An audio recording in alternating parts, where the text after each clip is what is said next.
فلا تهنوا وتدعوا إلى السلم وأنتم الأعلون والله معكم ولن يتركم أعمالكم.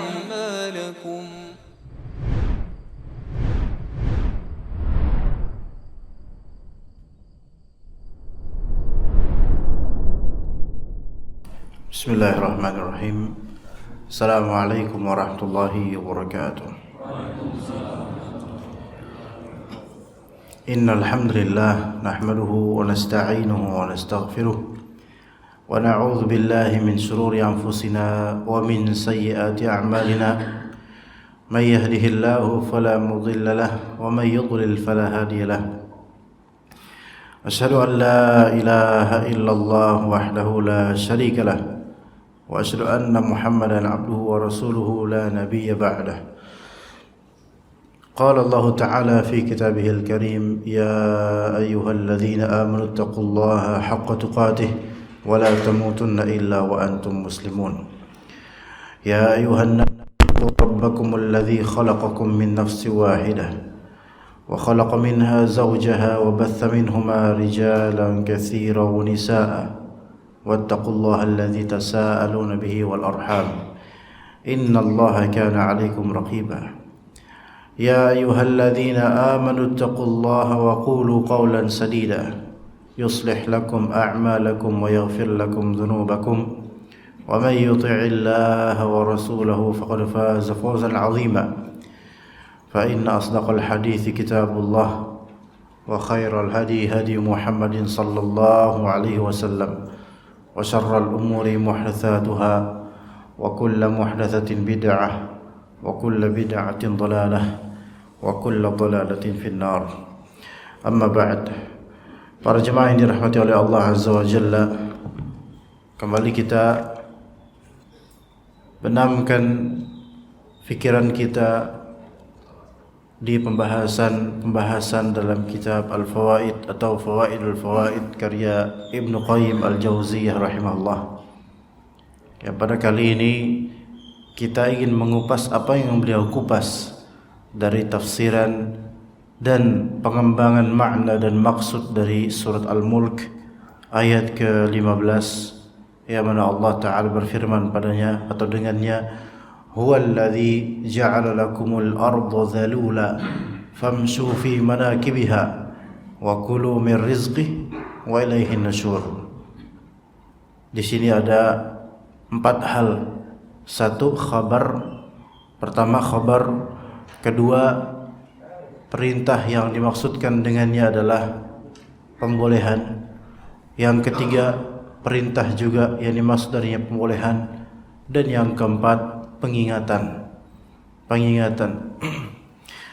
Yang pertama, huwallazi ja'ala lakumul arda dhalula, yaitu dialah Allah Ta'ala yang menjadikan bumi untuk kamu dhalul, mudah dijelajahi. Itu pertama. Kedua, famshu fi manakibiha, maka jelajahilah di segala penjurunya. Itu kedua. Yang ketiga, wa kulu min rizqih, dan makanlah sebagian dari rizkinya. Wa kulu min rizqih, makanlah sebagian dari rizkinya. Wa ilaihin nusyur, dan hanya kepadanya lah kalian kembali setelah dibangkitkan. 4 bagian dari ayat ini, Masya Allah. Namun mungkin tidak bisa semuanya kita explore sesuai dengan penjelasan Ibnu Qayyim. Tapi pertama, Ibnu Qayyim menyinggung soal bumi. Bumi merupakan karunia Allah yang syarat akan kebaikan dan keberkahan yang baik untuk manusia. Dalam ayat di atas, Allah Subhanahu wa Ta'ala memberitahukan bahwa bumi itu dijadikannya mudah untuk dipijak, digali dan dibangun sesuatu di atasnya. Allah tidak menjadikan bumi ini sulit atau keras untuk semua hal tersebut. Kayak bumi ini dzalul, seperti unta jinak dzalul.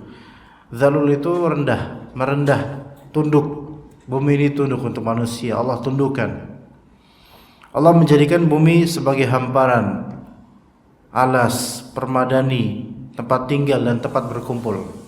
Ayat-ayat yang menunjukkan bumi ini terhampar pada hakikatnya maksudnya bukanlah bumi ini flat dari segi keseluruhan, melainkan penghamparan ini untuk imtinan, yaitu penyebutan nikmat dari Allah bahwa bumi ini terhampar untuk manusia. Padahal kalau kita perhatikan, kita berjalan naik turun, ada gunung, bukit dan seterusnya. Terhampar di sini maksudnya adalah yaitu kalian bisa melihat sampai ke sana dan bisa berjalan sampai sana dengan bebasnya biiznillah taala.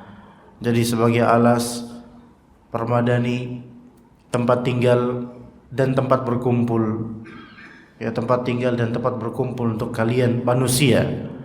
Dia menghamparkan dan membentangkannya, kemudian dikeluarkan olehnya dari bumi itu mata air dan tumbuh-tumbuhan. Lantas diperkokohnya bumi itu dengan gunung-gunung. Dia menjadikan jalan-jalan lurus dan lorong-lorong yang ada padanya terlihat jelas. Dialirkannya pula di bumi itu sungai dan mata air. Dia juga melimpahkan keberkahan di dalamnya serta menetapkan kadar makanan yang keluar dari perutnya untuk para penghuninya. Di antara keberkahan yang terkandung di dalam bumi, tempat tinggal kita sekarang, adalah sebagai berikut. Yang pertama, semua hewan beserta rezeki dan makanannya berasal dari tanah, dari bumi. Semua hewan beserta rezeki dan makanan hewan tersebut berasal dari tanah. Jadi apa makanan kita? Makanan kita itu bukan minuman jelas air. Ya, dan air itu ya dari langit kemudian dari tanah, dari bumi. Adapun apa makanan kita? Makanan kita tidak lepas dari dua, imma hewani, imma nabati. Ada yang di antara kita yang vegetarian, hanya makan produk nabati saja. Ada yang suka dengan produk hewani. Ada yang menjamak keduanya. Dan ada yang suka dengan olahan-olahan, masakan-masakan di zaman sekarang dari baik nabati maupun hewani, atau menjamak keduanya. Maka kita lihat semua hewan beserta rezeki dan makanannya berasal dari tanah. Ya, berasal dari tanah. Sehingga kita ini tidak lepas dari kontribusi tanah untuk pengembangan konstruksi hidup kita, tubuh kita. Kita makan tumbuhan dari tanah. Kita makan hewan yang mana hewan tersebut dari makanannya juga dari tanah. Ya. Dan ini membuat semestinya kita teringat bahwasanya kita ini minal ard, ya, dari bumi, ya, dari tanah. Walaupun asal penciptaan kita dari nutfah, dari setetes mani. Dan semua hewan rezekinya dan makanannya dari tanah. Untuk mengingatkan kita, makanya Allah Subhanahu wa taala menyebutkan dalam surat Abasa, falyanzuril insanu ila ta'amih, maka hendaklah manusia itu melihat ke makanannya. Dan kalau kita lihat prosesnya, sesungguhnya apa yang tersuapkan ke mulut kita itu sebelumnya telah terjadi proses dari tahap ke tahap, dari fase ke fase dan dari masa ke masa. Falyanzuril insanu ila ta'amih anna sababna al-ma'a sabba. Kami telah sabba, yaitu kami telah menuangkan air ke bumi ini dengan suatu tuangan, jadi dari langit. Thumma syaqaqna al-ardha syaqqa, dan dengan tuangan tersebut maka bumi pun syaq, yaitu terpecah-pecah kecil-kecil, ya, sehingga mudah sekali ada pembibitan di situ, ya, atau mohon Pak, saya sejujurnya saya dari tadi nggak bisa konsentrasi Pak, sejujurnya Pak. Dan juga beberapa jemaah ngeliat ke situ terus, jadinya mohon ya. Tsumma syaqqaqnal arda syaqqa, ya, dan sejujurnya siapapun kita jemaah ngajak bicara jemaah lainnya, belum tentu jemaah yang kita ajak bicara itu suka diajak bicara di kajian, belum tentu. Dan bisa jadi perasaan sebagian jemaah juga sebenarnya gak enak gitu karena pengen fokus kajian, bahkan ustadznya juga seperti itu. Jadi sangat diharapkan untuk lebih baik lagi dalam bermajlis. Tsumma syaqqaqnal arda syaqqa, kemudian kami potong-potong dan kami cacah tanah-tanah atau bumi itu dengan suatu pencacahan. Fa'ambatna fiha habba, dan kemudian kami tumbuhkan fiha, di bumi tersebut, yaitu habba, benih-benih. Dan setelah itu terjadi pertumbuhan dan dengannya binatang pun bisa makan makanan dari situ, atau kita bisa memakannya dengan proses juga. Maka di sini Allah Subhanahu wa taala memerintahkan kita, falyanzuril insanu ila ta'amih. Hendaklah manusia itu melihat ke makanannya. Ya. Huwallazi ja'ala lakumul arda dzalula. Bumi ini dijadikan mudah dijelajahi, jinak buat kita. Ibnu Qayyim di sini ingin mengingatkan kepada kita, lihat hewan beserta rezeki dan makanannya berasal dari tanah. Itu pertama.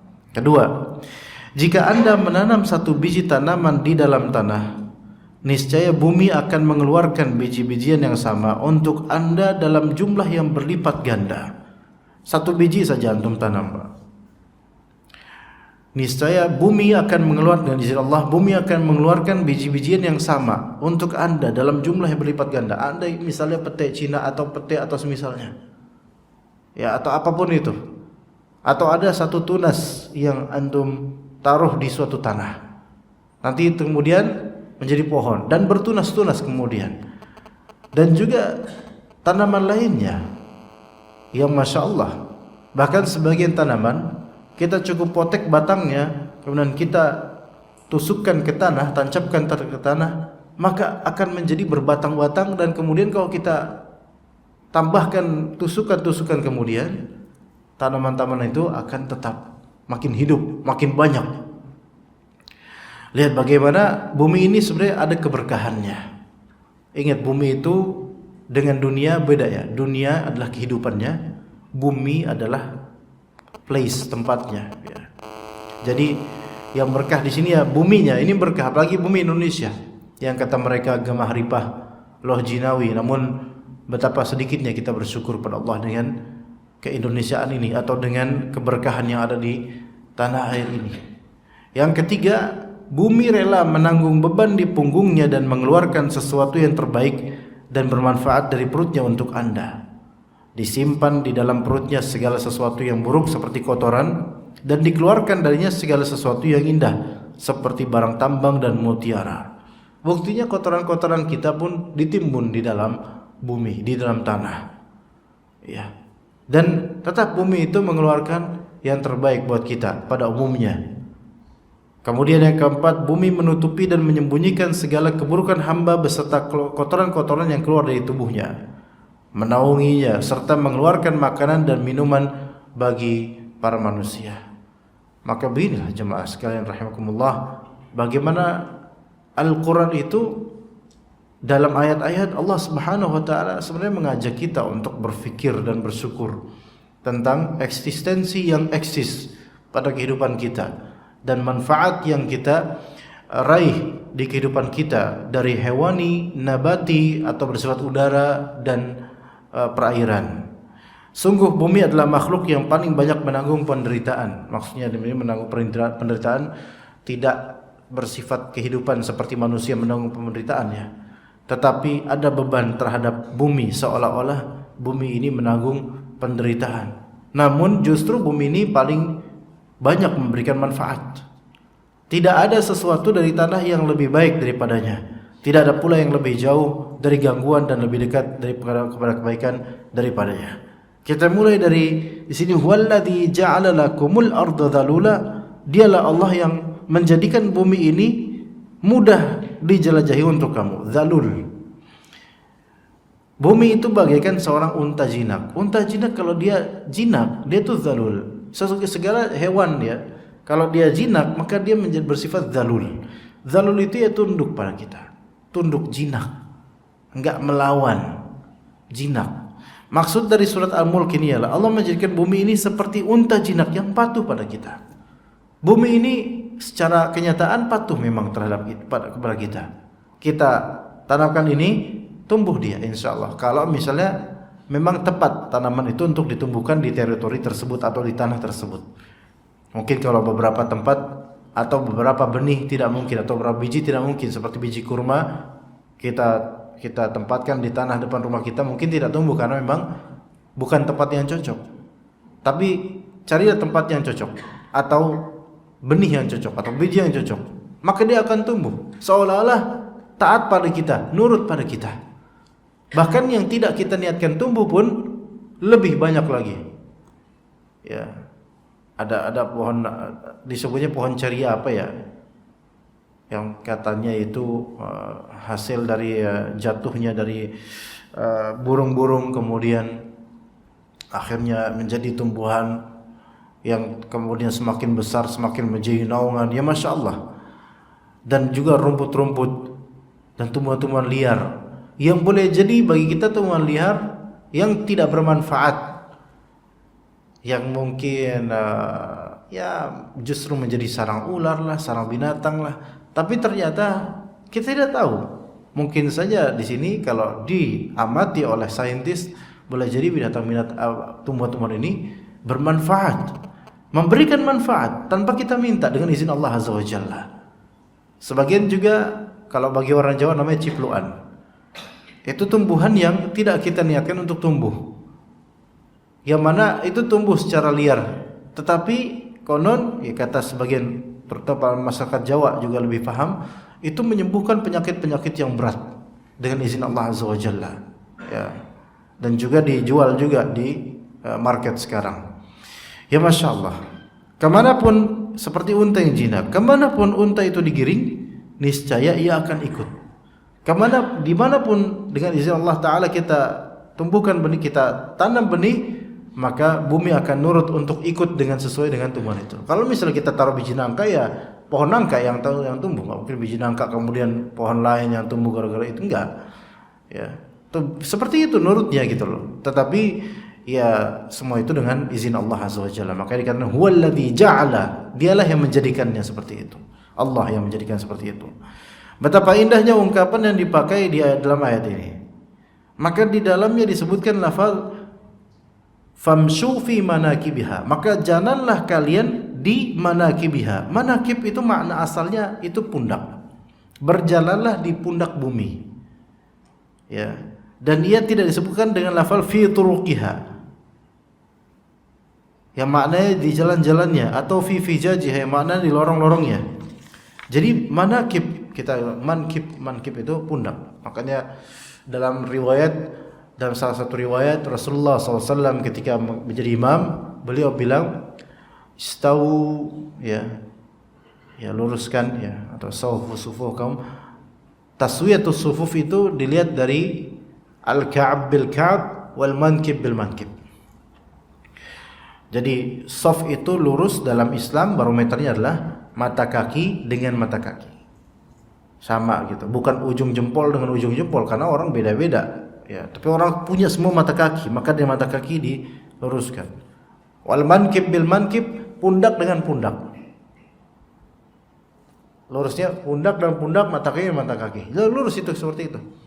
Itu barometernya lurus seperti itu. Mankibnya pundak. Nah, famshu fi manakibiha, maka jalanlah kalian wahai manusia di pundak-pundak bumi. Di pundak-pundak bumi. Ya.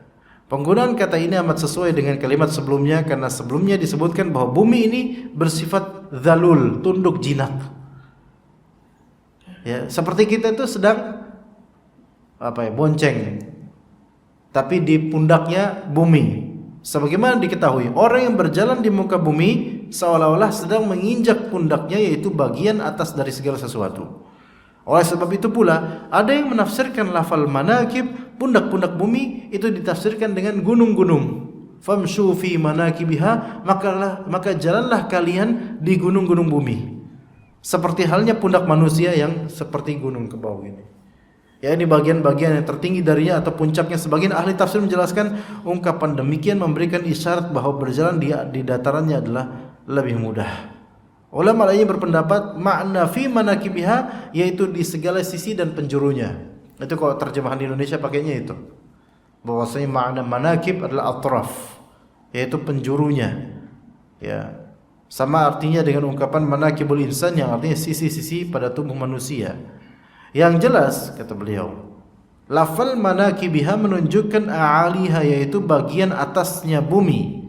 Bagian ini adalah bagian yang dilalui oleh umumnya makhluk hidup, dan hal ini adalah permukaan bumi, bukan sebaliknya, bukan bagian dalam bumi, ya, bukan. Sebagaimana dimaksud dengan permukaan bola ialah bagian paling atas benda tersebut. Di samping itu, berjalan kaki hanya dapat dilakukan di permukaan bumi atau daratannya. Maka tepatlah jika pernyataan ini diungkapkan dengan kata manakibiha. Taib. Anda mendapatkan manakib di sini sebagian ulama memaknai sebagai fi turuqiha, yaitu di jalan-jalannya, fi subuliha, di jalan-jalannya. Dan di tafsiran, suatu tafsiran yang Anda tidak ingat di tafsir apa, di kitab yang mana, tetapi lafal famshu fi manakibiha, ya, tergambarkan di benak ana itu, ya, di benak pribadi. Jalan itu yang namanya jalan itu seperti jalan setapak. Ya, jalan setapak. Ya, ketika kalau Anda membaca ayat ini, walladzi ja'alakumul arda dzalula famshu fi manakibiha, maka jalanlah kalian di jalan-jalan setapaknya. Maka ketika ada teringat jalan setapak atau tergambar di benak Anda jalan setapak, maka tercermin pula ayat ini gitu di benak. Dan ternyata memang Allah Subhanahu wa taala mempersilahkan kita, silahkan lewat jalan manapun, tafadhol. Nah, jadi kalau kita lewat jalan manapun sekarang, coba bisa enggak kita mengingat ayat ini? Ya, misalnya ada dari Perumahan Wahana, ya, kemari lewat jalan. Dan perhatikan di sini jemaah sekalian, anggaplah seolah-olah kita berada, ngeker diri kita di atas bumi misalnya. Ketika kita berjalan di kegelapan hari, ya, masih gelap, menuju sholat subuh, baik untuk mengajar kajian atau untuk sholat subuh atau untuk setelah sholat subuh kajian. Kata Nabi SAW, masih ingat, kata Nabi SAW, basyiril masya'ina fi zulmatil lail bi anna lahum nurun tamah yaumal qiyamah. Beritakan kabar gembira kepada orang-orang yang suka berjalan di kegelapan malam. Maksudnya untuk sholat, terutama sholat subuh, bahwasanya mereka akan mendapatkan cahaya yang sempurna di hari kiamat. Bisa dicari itu hadisnya itu. Itu adalah kabar gembira buat para pejuang sholat di malam hari, yaitu di waktu Isya maupun subuh. Karena kalau maghrib itu masih kelihatan, Pak. Ya, di kegelapan malam. Nah, di sini ibrahnya apa? Ibrahnya apakah harus gelap sehingga tidak ada lampu, atau yang penting malamnya? Yang lebih sahih adalah yang penting malamnya. Dan memang walaupun ya alhamdulillah sekarang banyak lampu, tetapi kalau sebagian dari kita berjalan pasti melewati tempat-tempat gelap. Ya. Orang-orang awam yang enggak ngerti agama dan juga mungkin tidak tawakal pada Allah, kurang istighfar, kurang zikir, kalau ke masjid atau ke suatu tempat lewat tempat gelap itu ketakutan doang isinya. Mungkin bukan ketakutan binatang, ketakutan hantu. Nah, kayak gitu. Sekarang kalau misalnya kita mau sholat subuh, apakah masih kayak gitu ketakutan hantu atau apa? Lewatin kuburan, samping kuburan gelap, Coba kalau misalnya kita mengacu pada hadis Nabi SAW. Beritakanlah kabar gembira pada orang-orang yang rajin berjalan di kegelapan, ya, bahwasanya mereka akan mendapatkan cahaya yang terang, cahaya yang sempurna pada hari kiamat. Yang mana hari kiamat itu kita butuh cahaya. Iya. Otomatis kalau misalnya kita rajin sholat berjamaah ke masjid di waktu-waktu malam, yaitu isya, subuh, kezaliman yang kita lakukan mudah-mudahan terkikis. Karena kata Nabi SAW, az-zulmu zulumatun yaumal qiyamah. Kezaliman adalah kegelapan-kegelapan pada hari kiamat. Mudah-mudahan ya dengan kita sholat berjamaah ini terhapus dosa-dosa kezaliman kita. Tapi kalau zalim terhadap manusia dan merampas hak mereka, tetap wajib untuk mengembalikannya. Nah, kembali ke yang tadi, jalan di kegelapan itu. Oke, itu akan Allah Ta'ala berikan nanti di hari kiamat cahaya yang sempurna, yang mana setiap orang membutuhkan cahaya ketika itu untuk jalan menuju sirat. Untuk jalan menuju sirat. Jangankan gini loh jemaah, di bumi aja kita itu kalau misalnya jalan, tergantung senter kita di malam hari kayak gimana. Kalau pakai senter HP cuman segini doang, apa?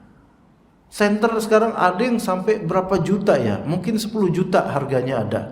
Tapi itu bisa shoot sampai jauh ke bukit bahkan. Bisa. Ketahuilah bahwasanya kita di hari kiamat lebih membutuhkan lagi senter dan cahaya untuk bisa menerangi jalan kita ke depan. Maka di antara caranya seperti ini. Kita sholat berjamaah ke masjid, para pria sekalian. Ya, untuk perempuan, lo gimana caranya perempuan kan nggak ke masjid? Ya justru perempuan kalau misalnya sholat di rumah dengan menerapkan hadis Nabi SAW, perempuan lebih afdal sholat di rumah, mereka juga akan mendapatkannya insyaallah ta'ala. Semua ada porsinya kok dengan keadilan dari Allah Azza wa Jalla. Nah, ketika kita berjalan di kegelapan itu, sekarang coba bayangkan kita sedang mengkeker diri kita dari atas bumi jauh di langit. Misalnya, ini si fulan lagi jalan, ya dia di bawah rimbunan dari dedaunan dan ranting-ranting yang di atasnya, lagi jalan sendirian. Ngapain dia? Mau ke masjid lillahi ta'ala. Gimana Allah enggak rahmati orang seperti ini? Allah Subhanahu wa taala mempersilahkan kita, famshu fi manakibiha, jalanlah, jalan. Silakan jalan di jalan-jalan bumi ini. Dan kemudian Allah persilahkan berikutnya yang kedua. Pemersilahan yang kedua, wa kulu mir rizqih. Dan makanlah sebagian dari rezekinya, yaitu Allah Ta'ala memerintahkan manusia untuk makan, mencari penghidupan dari rezeki yang disimpan dalam bumi. Wa kulu mir rizqihi, yaitu min rizqillah. Dan ini dalam konteks kebumian. Famshu fi manakibiha wa kulu mir rizqih. Maka jalanlah kalian di jalanan-jalanan bumi. Ini jalanan dinisbatkan kepada bumi. Wa kulu mir rizqih, dan makanlah sebagian dari rizqihi, fi rizqihi, yaitu hi di sini dinisbatkan kepada Allah. Jalanan dinisbatkan kepada bumi, rizki dinisbatkan kepada Allah Subhanahu wa taala. Ada isyarat di sini juga bahwasanya jalanan ini ya menetap ada pada bumi, sementara ketika itu ada rezeki dari manapun engkau dapatkan, maka itu rezeki itu disandarkan kepada Allah Subhanahu wa taala. Wa kulu min rizqih. Walaupun rezeki itu disimpan di dalam bumi, tetapi rezeki ini kita sandarkan kepada Allah Subhanahu wa taala. Wa kulu min rizqih. Karena ya Allah Ta'ala menjadikan bumi itu tunduk kepada mereka dan bisa dilalui dengan mudah oleh manusia dengan perjalanan di bumi. Dibukakanlah olehnya jalan-jalan di atasnya yang dapat mereka lalui, serta diberitahukanlah bahwa rezeki mereka tersimpan di perut bumi. Rezeki mereka tersimpan di perut bumi. Disebutkan pula kesiapan bumi untuk dijadikan tempat tinggal tidak lain agar hambanya dapat berintifa', yaitu mengambil manfaat dari bumi bisa pulang dan pergi melalui permukaannya tanpa kesulitan, serta dapat makan rizki yang disediakan Allah di dalamnya, yaitu bagi para penghuninya makhluk hidup. Rizkinya milik Allah, rizkinya dari Allah Azza wa Jalla. Lafal wa kulu min rizqihi ini. Pertama, wa kulu, perintah untuk makan. Apa hukum makan? Hukum makan boleh. Tapi ini kok perintah? Ini perintah al-amru yang yufidul ibahah. Yang dimaksudkan di sini pembolehan. Silakan, dipersilakan oleh Allah. Hukum makan pada asalnya boleh. Dan ada lafal yang dakik di sini yaitu min. Wa kulu min terus rizqi. Min di sini bagi para ulama atau ditafsirkan oleh para ulama min tab'idiyah, menyebutkan sebagian dari rizkinya Allah Azza wa Jalla. Seolah-olah di sini ada apa ya? Di sini seolah-olah rizki ya. Bahwasanya ketika kita dapat rizki bukan berarti semuanya kita ambil. Bakulu min rizki, dan makanlah oleh kalian sebagian dari rizkinya Allah Azza wa Jalla. Sebagian mengatakan bahwa rizki itu adalah apa yang masuk ke mulutmu, maka itu rizki. Ya, maka wallahu alam, anak pribadi lebih cocok kalau ada yang mendefinisikan rizki adalah apa yang bisa kita manfaatkan dan menjadi milik kita gitu loh. Apa yang bisa kita manfaatkan dan menjadi milik kita, itu rezeki. Iya.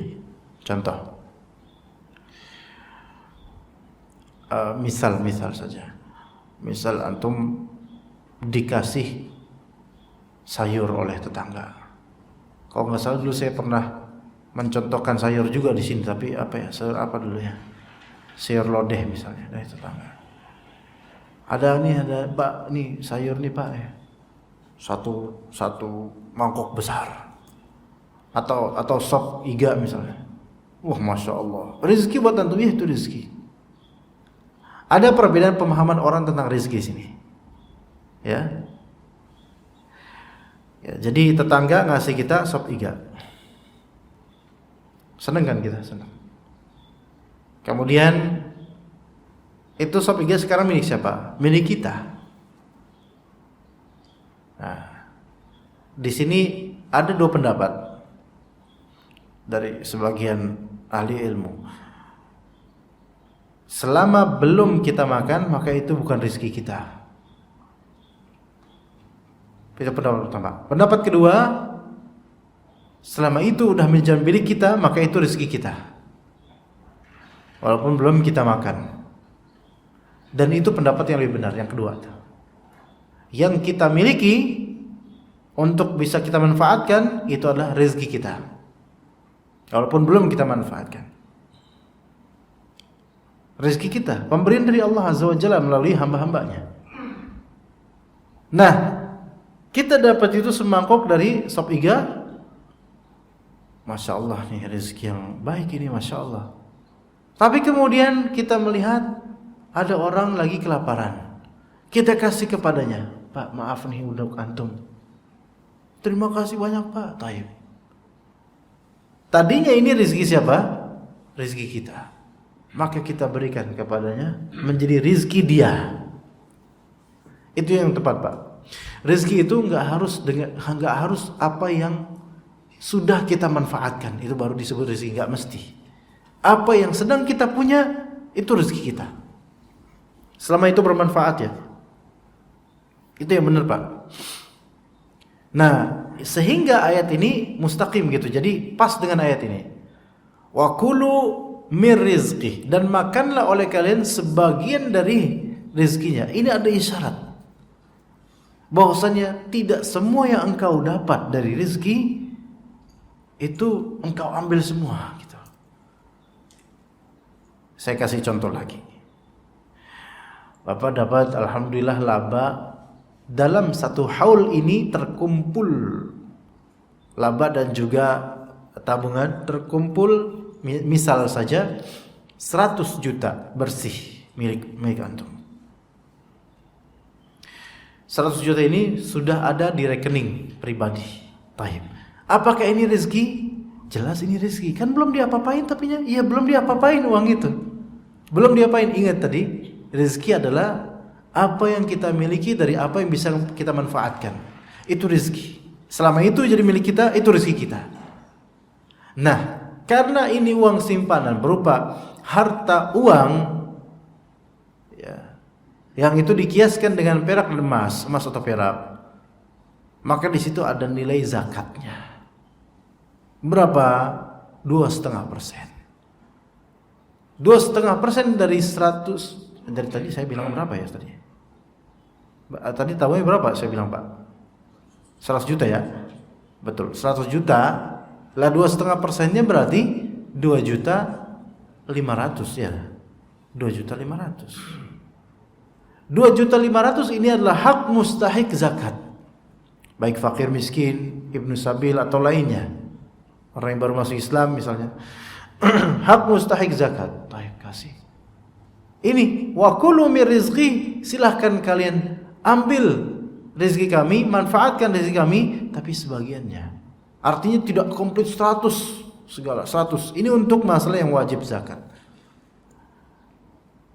Lalu bagaimana dengan yang tidak wajib zakat atau tidak wajib dizakati komoditi tersebut?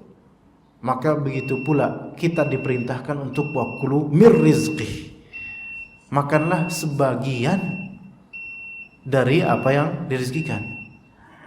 Di surat awal-awal Al-Baqarah, Pak, coba tolong ingatkan kepada saya. Perintah secara tidak langsung, perintah dari Allah agar kita menginfakkan sebagian dari yang Allah rizkikan. Alladzina yuqimuna sholata wa mimma razaqnahum yunfiqun.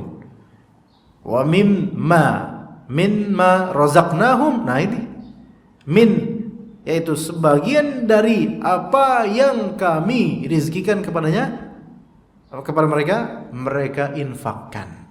Wa min di sini juga dimaknai oleh para ulama min tab'idiyah, untuk menunjukkan sebagian, enggak semuanya, sebagian dari apa yang kami rezekikan kepada mereka. Yunfiqun, mereka nafkahi. Ini menunjukkan bahwasanya rezeki itu tidak didefinisikan yang sudah kita makan atau sudah kita pakai. Rezeki itu adalah apa yang kita miliki. Ya kita makan, kita pakai, kita konsumsi, maka itu jelas rezeki. Tapi sebelum kita makan, sebelum kita pakai, sebelum kita konsumsi, maka itu tetap dinamakan rezeki selama itu kita miliki. Wa mimma artinya sebagian dari apa yang razaqnahum kami rezekikan kepada mereka, yunfiqun, mereka infakkan. Ini di ayat Al-Baqarah ini menunjukkan apa? Bahwasanya infak itu sebagian dari rezeki, jangan semuanya. Infak itu jangan semua dari apa yang kita miliki dari rezeki, jangan. Tapi sebagian aja. Melainkan hak kita juga ada di situ untuk kita tunaikan, kita manfaatkan. Maka hukum asal infak seluruh harta kita, hukumnya tidak boleh. Ya, tidak boleh menginfakkan seluruh harta kita. Lalu bagaimana? Kok Abu Bakar itu kan pernah infak seluruh hartanya, Umar bin Khattab setengah hartanya. Ini Abu Bakar gimana? Pak, gini Pak, perlu dipahami. Hukum asal menginfakkan seluruh harta tidak boleh dengan syarat, kecuali dengan syarat. Baru boleh kalau menunaikan syarat berikut. Yang pertama, memiliki tingkat thiqah billah, kepercayaan kepada Allah Azza wa Jalla yang tinggi. Kalau tingkat kepercayaan tinggi kepada Allah Azza wa Jalla, fadal.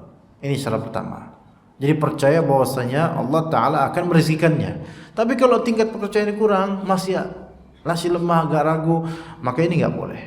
Nggak boleh menginfakkan seluruh hartanya. Itu yang pertama. Yang kedua, memiliki kemampuan ikhtiar untuk mendatangkan rezeki memiliki kemampuan ikhtiar untuk mendatangkan rezeki berikutnya. Jadi kalau misalnya udah seluruh hartanya diinfakkan, tapi dia nggak punya job, nggak punya usaha, lah ini nggak bisa. Gimana? Nggak dan maaf, cacat, nggak bisa ngapa-ngapain. Nah ini nggak bisa, ini menyiksa dirinya sendiri.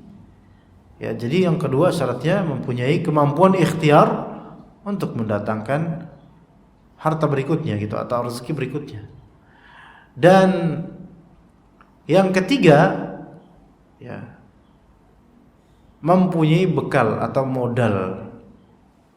Ya, mempunyai bekal atau modal yang bisa dikembangkan untuk berikutnya. Itu yang ketiga. Lah Abu Bakar As-Siddiq itu jangan disalahpahami oleh sebagian orang. Wah, infak semuanya dah. Bismillah, ya kan? Ya bismillah sih bismillah. Yakin. Nomor 2, bisa nggak? Bisa saya. Yakin. Sekarang apa pekerjaan kamu? Wallahu alam. Iya, pekerjaannya wallahu alam. Gimana bisa dapat? Terus yang ketiga, modalnya apa? Nggak ada. Kalau misalnya kita infakkan semuanya, tapi kita masih punya modal tanah, kontrakan, berapa unit gitu. Lah ini enak, bisa insya Allah bisa berkembang lagi insya Allah. Tapi modal nggak punya, kemudian mau ikhtiar juga susah karena keterbatasan skill. Lah ini namanya menyiksa diri, maka haram yang seperti ini. Maka nggak boleh seperti ini. Ya. Jadi kita tidak memakan seluruh rezeki, tapi kita juga tidak menginfakkan seluruh yang kita punya. Itu yang benar. Melainkan kita tunaikan zakat yang itu wajib dan kita amalkan infak yang itu sunnah. Gitu ya. Jadi dunia ini ada kadarnya. Wa kulu mir rizqih. Makanlah oleh kalian sebagian dari rezekinya. Bukan berarti kalau ada sepiring kita harus bagi satu piring itu, enggak, bukan gitu. Artinya secara global aja. Tidak semua yang kita miliki itu murni untuk kita pakai atau kita konsumsi. Enggak semuanya. Ada rasa bakti dan ihsan kepada orang, kepada manusia, yang itu justru menunjukkan benarnya harta dan iman kita. Makanya sedekah, kenapa dinamakan sedekah? Dari kata sidq, menunjukkan jujur dan benar. Jujur hartanya, cara mendapatkannya, itu sebab sedekah dinamakan sedekah karena di situ ada kejujuran, ada cerminan kejujuran dia dalam mencari harta, dan juga ada kebenaran dia dari segi keimanan. Itu ajaibnya. Ada orang penghasilannya haram tapi rajin sedekah. Kasihan ini. Sesungguhnya yang penghasilan haram, rajin sedekah, rajin memberi nafkah, tidak sah sebagai sedekah, tidak sah sebagai nafkah. Kalau penghasilannya murni haram. Iya. Tidak sah sebagai sedekah. Kalau dia sedekah, tidak ada pahalanya. Kalau dia menafkahi anak istri, tidak sah sebagai nafkah. Tapi anak istri tetap sah untuk mendapatkan nafkah itu. Karena darurat. Anak istri ini tergolong, kalau nggak punya pekerjaan, nggak punya uang, tergolong fakir miskin yang boleh mendapatkan harta yang bersubhat atau harta haram. Itu seperti itu. Jadi kalau misalnya harta kita sekarang haram, kita sedekah ke orang boleh menerimanya karena orang kan nggak tahu kalau harta kita haram mungkin ya. Tapi kita niatkan sedekah, walaupun niatannya baik tidak sah. Niatan baik tidak cukup, maka tidak sah sebagai sedekah. Ada pahala? Tidak ada pahala. Orang yang kita kasih boleh nerima kalau dia tidak tahu bahwasanya harta kita harta haram. Kecuali kalau orang itu fakir miskin, boleh nerima secara mutlak. Taib, kita nafkahi anak istri ini dari harta haram, Sah nggak sebagai nafkah? Tidak sah. Tidak sah. Nggak sah. Maka boleh jadi misal dari awal nikah 10 tahun lalu sampai sekarang harta kita dari pekerjaan haram itu semuanya dari 10 tahun lalu sampai sekarang kita belum terhitung menafkahi anak istri secara syariat. Iya. Kita terhitung sebagai orang yang membuang harta yang haram kepada yang berhak menerimanya, yaitu anak istri yang memang mereka fakir dan tidak punya pekerjaan atau semisalnya. Jadi tidak ada nilai pahala sama sekali selama 10 tahun dari segi pemberian uang. Dosa nggak kira-kira? Ya dosa, karena dia nggak menuntut ilmu, nggak mencari ilmu, nggak ngerti. Dia kan ya di dunia mungkin berdalih saya nggak ngerti, Ustaz. Ya nggak ngerti di dunia bolehlah kita maafkan, tapi nggak tahu nanti Allah akan bertanya atau tidak. Kenapa engkau tidak mencari ilmunya? Itu akan ditanya sih. Akan ditanya. Lantas bagaimana kalau misalnya alhamdulillah sekarang sudah taubat. Dahulu qadarullah pakai harta haram nafkahi anak istri. Tetap dulu tidak sah sebagai nafkah syar'i dan tidak berpahala. Lalu gimana saja? Sekarang alhamdulillah sudah halal, alhamdulillah. Lalu bagaimana dengan masa lalunya? Yang mana itu dikatakan tidak sah sebagai nafkah. Minta keridhaan Allah untuk dimaafkan hal tersebut, itu pertama. Dan yang kedua, minta keridhaan anak istri, tolong maafkan bapak. Iya, beneran Pak. Beneran, tolong maafkan bapak yang ketika itu menafkahi dengan harta yang tidak pantas. Supaya anak istri ini ridha, kemudian tidak dituntut di akhir-akhir.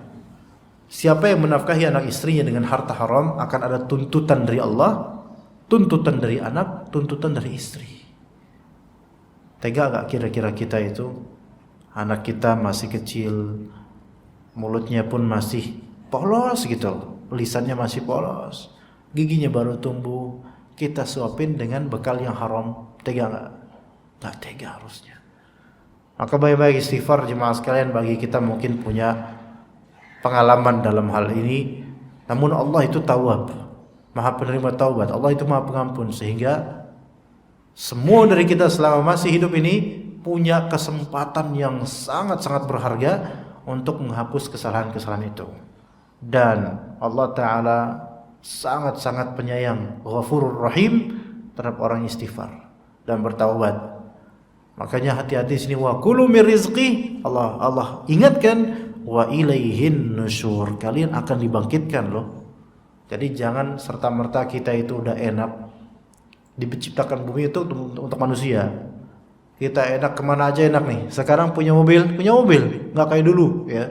Sekarang mau kemana aja lewat jalan tol gampang. Mau ngapain aja sekarang enak dah, tinggal naik mobil, naik motor. Wakul famshu fi manakibiha.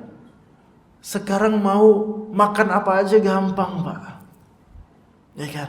Apalagi sekarang ada online. Wa kulu mir rizqi. Silakan makan, silakan. Tapi ingat, wa ilaihin nusyur. Ada hari kebangkitan yang ketika itu kita akan ditanya oleh Allah. Kemana kamu pergi? Makan apa kamu? Pakai apa kamu? Wah, suatu ketika Nabi SAW dan para sahabatnya, beliau depan Nabi SAW dan para sahabatnya lagi kelaparan banget. Gimana Pak rasanya lapar bareng? Lapar bareng padahal bukan lagi puasa, memang gak punya apa-apa. Dulu Nabi SAW sampai beberapa hari, kata Aisyah, pernah cuman makan kurma doang dan air putih. Dah. Ya. Nah, suatu ketika Nabi SAW dan beberapa sahabatnya kemudian, wah lapar banget. Alhamdulillah ada salah satu sahabat yang dengan bermurah hati mengundang beliau ini, Rasulullah dan para sahabatnya. Ayo makan di rumah saya. Makannya makan enak pula. Gimana Pak rasanya Pak? Lagi lapar, ya berjamaah laparnya, ditraktir makan nasi padang bebas. Ya, wah langsung pilih langsung. Wah apa yang paling enak apa ya? Kalau bisa makannya nasi dibungkus aja biar banyak porsinya. Ya. Nah makan bareng-bareng tuh Rasulullah dan para sahabat, enak nikmat. Udah para sahabat udah senang, Rasulullah juga senang, semua senang, alhamdulillah. Tapi apa kata Rasulullah? ingatlah, ketahuilah bahwasanya semua yang tadi kita rasakan dari Makkah ini, semua itu akan ditanya oleh Allah di hari akhir. Masya Allah. Gimana ya? Akan ditanya oleh Allah di hari akhir. Saya nggak tahu nanti ada makan apa enggak nih habis ini, sih nggak tahu lah ya. Ini bukan berarti jangan makan, bukan. Saya masih ingat di sini jemaah, waktu itu kita makan soto, masalah. Kapan ya? Mungkin 3 bulan lalu ya, atau 4 bulan lalu, sekitar itu. Ya. Selesai ini makan soto di bawah, bareng-bareng sama jemaah. Nikmat gak? Nikmat. Mungkin karena kita lagi lapar, makan soto seger pagi hari, enak banget, masya Allah. Nikmat. Itu ditanya nanti. Gimana Pak?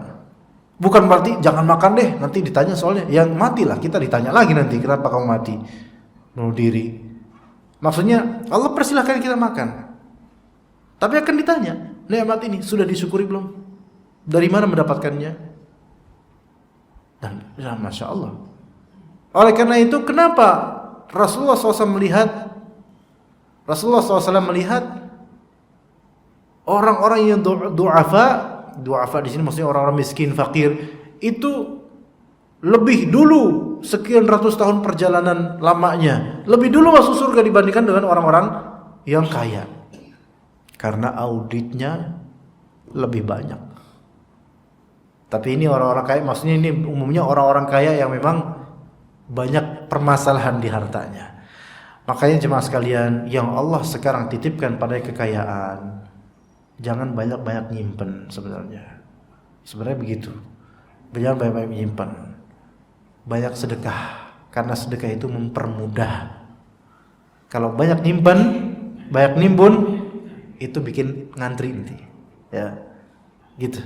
Bikin ngantri, sulit, ya. Semoga Allah Subhanahu wa taala menjadikan kita hamba-hamba yang dermawan, sakhi, yang banyak memberi sehingga dipermudah oleh Allah di surga nanti, di akhirat nanti. Mungkin ini udah masuk syuruk atau tidak? Udah masuk lah. Ya, kita cukup sampai sini. Jazakumullah khairal jazaa. Wassallallahu ala nabiyina Muhammad wa ala alihi wa sahbihi ajma'in. Subhanakallahumma bihamdika asyhadu an la ilaha illa anta astaghfiruka wa atubu ilaik. Wassalamualaikum warahmatullahi wabarakatuh.